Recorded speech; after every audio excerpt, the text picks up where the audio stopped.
Selamat sore Bapak Ibu.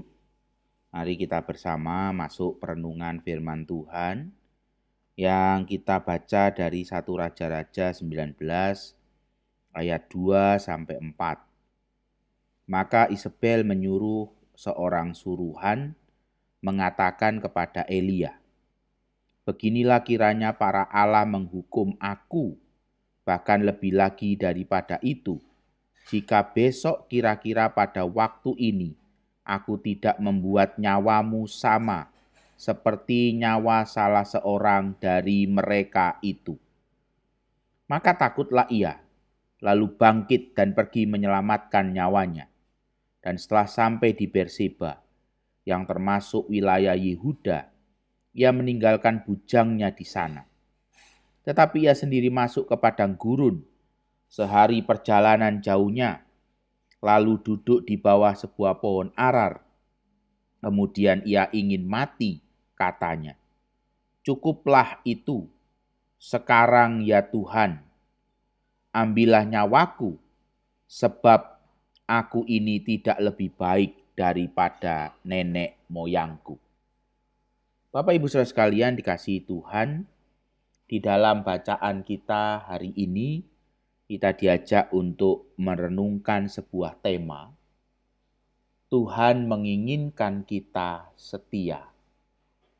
Kita perlu belajar bagaimana kehidupan pelayanan Elia. Di dalam bacaan 1 Raja-Raja 19, mungkin kita akan menemukan sesuatu yang agak sulit dipahami, karena di ayat yang ketiga dikatakan Elia takut lalu bangkit dan pergi menyelamatkan nyawanya. Tetapi kemudian di ayat 4 dikatakan Elia ingin mati saja. Jadi sesungguhnya yang mana yang benar? Apakah Elia takut mati sehingga dia menyelamatkan dirinya dari Isabel? Kalau dia takut mati, kenapa dia berkata kepada Tuhan di ayat 4, "Ambillah nyawaku"? Ada sesuatu yang menarik untuk kita renungkan. Sesungguhnya yang kita temukan di dalam bagian ini, 1 Raja-Raja 19, bukan persoalan takut mati, tetapi Elia merasa gagal. Dan perasaan gagal inilah yang menjadi persoalan utama. Sehingga Elia ingin meninggalkan pelayanannya. Elia merasa gagal. Elia bukan takut mati. Elia bukan takut menghadapi Isabel. Tetapi Elia merasa gagal karena dalam seluruh perjalanan pelayanannya, bahkan dengan sebuah pekerjaan yang luar biasa, mengalahkan 400 nabi Baal, itu tidak mengubah Isabel, tidak mengubah Raja Ahab untuk bertobat kepada Allah. Elia menjadi orang yang merasa gagal. Lebih jauh Bapak Ibu kita lihat kemudian kalau kita baca lebih jauh apa yang menjadi percakapan Tuhan dengan Elia. Di ayat 9 dan di ayatnya yang ke-13. Diulang percakapan ini 2 kali dengan sebuah pertanyaan dari Tuhan. "Apakah kerjamu di sini, hai Elia?" Lalu diulang kembali di ayat 13. "Apakah kerjamu di sini, hai Elia?" Jawabannya sama di ayat 10 dan ayat 14. "Aku bekerja segiat-giatnya bagi Tuhan, Allah semesta alam. Karena orang Israel meninggalkan perjanjianmu, meruntuhkan mezbah-mezbahmu, dan membunuh nabi-nabimu dengan pedang. Hanya aku seorang dirilah yang masih hidup dan mereka ingin mencabut nyawaku." Pertanyaan diulang 2 kali dan jawaban yang sama persis diulang 2 kali. Dari jawaban Elia, nampak kepada kita bahwa Elia merasa gagal.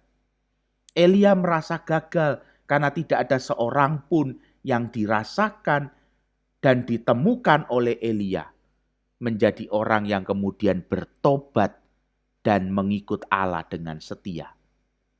Sehingga Elia berkata, "Aku seperti nenek moyangku. Aku tidak berbeda dengan nenek moyangku. Aku ini gagal." Perasaan gagal inilah yang kemudian menjadi hal yang dijawab oleh Tuhan. Ketika Elia merasa seorang diri, perhatikan Bapak Ibu di ayat 18 yang menjadi jawaban Tuhan.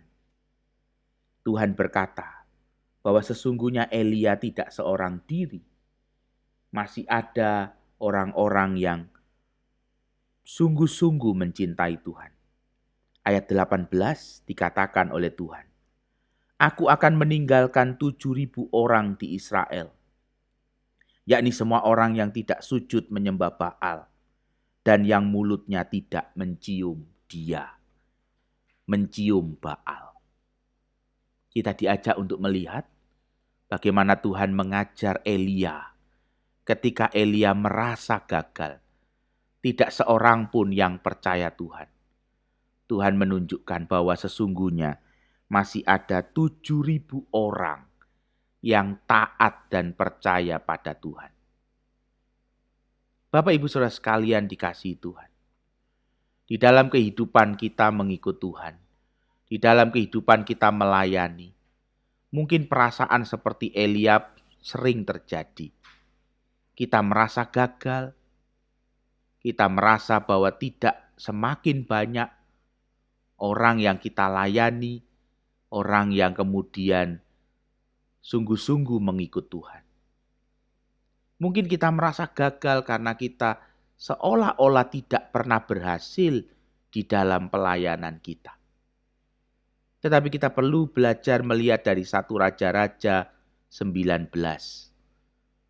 Yang diinginkan Tuhan bukan soal berhasil, tetapi yang diinginkan Tuhan adalah persoalan untuk setia. Saya teringat dengan perkataan Ibu Teresa yang pernah berkata demikian. Ketika dia ditanya oleh seorang wartawan, "Ibu, di Kalkuta India ini ada banyak orang miskin dan terlantar. Untuk apa Ibu melayani mereka? Mereka akan terus ada. Orang miskin dan orang terlantar itu akan terus ada. Yang Ibu lakukan itu bukankah sia-sia? Apakah Ibu tidak merasa gagal karena orang miskin dan terlantar terus ada?" Teresa menjawab, "Saya dipanggil Tuhan bukan untuk berhasil meniadakan orang papah dan orang terlantar.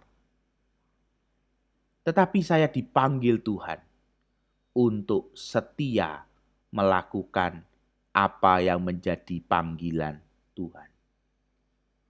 Bapak Ibu Saudara sekalian, jangan merasa gagal ketika kita tidak melihat hasil. Tetapi belajarlah sesuatu yang lebih penting ketika kita di dalam pelayanan. Pelayanan bukan sekedar soal hasil, tetapi pelayanan lebih kepada kesetiaan kita kepada Tuhan. Kiranya Tuhan memberkati kita, Tuhan dan firman-Nya menerangi hati Bapak, Ibu, dan saya untuk berpelayanan sebagai orang-orang yang setia. Amin.